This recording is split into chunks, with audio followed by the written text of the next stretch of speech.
साक्षीदार मी 6 वेळा मनोज जरांगेंकडे त्या ठिकाणी गेलो, त्यांच्याशी बोलणी केली, 2 वेळा गुलाल उधळून झाला, त्यांचंही समाधान झालं. परत 8 दिवसांनी पुन्हा ते आंदोलन करतायत. मला वाटतं की सरकारकडून जेवढे करण्यासारखं होतं, मला वाटतं पहिल्यांदा जरांगे पाटलांनी आंदोलन केल्यापासून पहिल्यांदा इतक्या वेगाने सरकारने त्या ठिकाणी काम केलं. सगळे अधिकारी कामाला लावलेले आहेत. मागासवर्गीय आयोग या ठिकाणी नेमला गेलेला आहे, शिंदे समिती त्या ठिकाणी नेमली गेलेली आहे आणि इतक्या मोठ्या प्रमाणामध्ये काम महाराष्ट्रामध्ये पहिल्यांदा आरक्षणाच्या बाबतीमध्ये झालेलं आहे. पण अजूनही मला वाटतं जरांगे पाटलांच्या म्हणण्याप्रमाणे, त्यांच्या इच्छेप्रमाणे काम होत नाही आहे.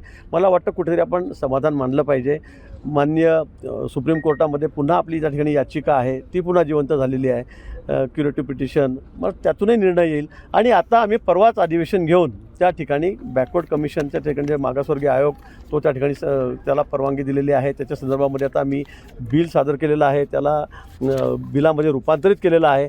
मला वाटतं की कायद्यामध्ये जे बसेल, मग काही आपण जर केलं तर मग कायद्यामध्ये टिकणार नाही. मान्य कोर्ट लगेच ते 4 दिवसामध्ये फेकून देईल. म्हणून कायद्यामध्ये बसून नियमानुसारच या ठिकाणी आम्ही सगळ्या गोष्टी त्या ठिकाणी करतो आहोत. सरकारची इच्छा आहे, माननीय मुख्यमंत्री, दोन्ही उपमुख्यमंत्री यांची इच्छा आहे मराठा समाजाला आरक्षण मिळावं, पण ते टिकणारं मिळावं, कायमस्वरूपी मिळावं. अन्यथा आपल्या म्हणण्याप्रमाणे तुम्ही सोयऱ्यांना द्या, हे शक्यच नाही आहे. ते 4 दिवससुद्धा कोर्टात टिकणार नाही. आणि म्हणून मला असं वाटतं की सरकारसुद्धा या बाबतीमध्ये पॉझिटिव्ह आहे. जरांगे पाटलांनी फार एकदम टोकाची भूमिका न घेता मला असं वाटतं की जे आहे ते आपण आग्रही मागण्या निश्चित करा, पण आंदोलन करून, रस्ता रोको करून, पुन्हा उपोषण करून यातून फार काही साध्य होणार नाही. तिने काय समीकरण मी मागच्या वेळेला सांगितलं, स्फोट होणार आहे, सुनामी येणार आहे, त्यावेळेला ती झाली काँग्रेसमध्ये.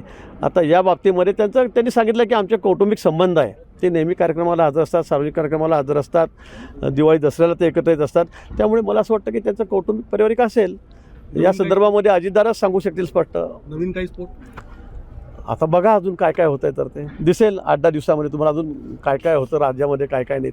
आमचा पक्ष काम करतोय की काय, म्हणजे आमचे अध्यक्ष त्यांना विचारूनच सगळ्या सूचना देत आहेत का खाली, असं मला वाटायला लागलेलं आहे. स्वतःच्या मनातून काही बोलायचं, काहीही कुठेतरी अफवा पसरवायच्या, पेरायच्या, हा त्यांचा उद्योग झालेला आहे. मी पुन्हा मी त्यांना सांगतोय, उद्धवजींना सांगतोय, मी संजय राऊतांना सांगतोय की तुम्ही तुमच्या जागेवर कॉन्सन्ट्रेट करा.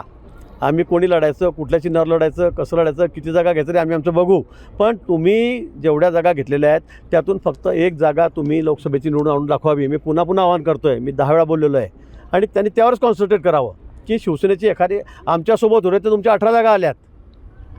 तुम्ही भाजपसोबत होता तर तुमचे 18 खासदार निवडून आले मागच्या वेळेला. आता शिवसेनेने अख्ख्या राज्यामध्ये 1 जागा त्यांची खासदारकीची निवडून आणून दाखवावी. मध्ये अजून कुठेही वाच्यता झालेली नाही. कुठे मला वाटतं फक्त वरच्या स्तरावर काय झाली असेल चर्चा. आणि आमचे तिघी नेते आहेत, माननीय CM साहेब आहेत, एकनाथजी आहेत, माननीय देवेंद्रजी आहेत, अजितदादा आहेत, यांच्यामध्येच काही चर्चा झाली असेल. अजून अशी कुठलीही चर्चा बाहेर आलेली नाही. मला वाटतं या सगळ्या अफवाच आपण असं म्हणू.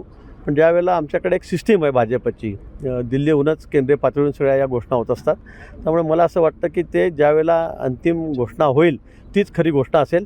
तोपर्यंत मग याला तिकीट मिळतं आहे, मला तिकीट मिळतं आहे, गिरीश महाजन लोकसभेला जात आहेत, अनेक लोकांची मंत्र्यांची नावं घेतली जात आहेत. पण वाटतं पक्षाचा हा अंतिम निर्णय असेल आणि जो असेल तो सगळ्यांना मान्य असेल. चांगलं आहे, त्यांनी आता तुतारी प्राणपणाने फुंकावी, महाराष्ट्रामध्ये जाऊन ती घेऊन फिरावी, एवढेच त्यांना सदिच्छा आहेत. पण मी पुन्हा सांगेल की यावेळेला पवारसाहेब असतील, राष्ट्रवादी असेल त्यांची, किंवा उद्धवजींची शिवसेना असेल, त्यांची मशालही काही पेटणार नाही आणि तुतारीतून मला वाटतं आवाज निघणार नाही, अशी अवस्था त्यांची या ठिकाणी होणार आहे. त्यांनी आता ती प्राणपणाने फुंकावी. कोस्टल रोडच्या बाबतीमध्ये खरं म्हणजे मला ती माहिती नाही की काय काय डिटेलमध्ये मला माहीत नाही. मी आज फक्त पाहणी करायला या ठिकाणी आलेलो कार्यक्रमस्थळाची आणि पार्किंगच्या ठिकाणची. पण मला वाटतं जे सगळे मोठे कार्यक्रम आहेत, रेल्वेपासून असतील, रस्त्यांचे असतील, सिंचनाचे असतील, प्रधानमंत्री कृषी सिंचाई योजनेचे असतील, बळीराजा योजनेअंतर्गत असतील, आणि महिलांचा बचत गट, त्यांच्या संदर्भातल्या ज्या गोष्टी आहेत त्या या ठिकाणी मोठ्या प्रमाणामध्ये होणार आहेत.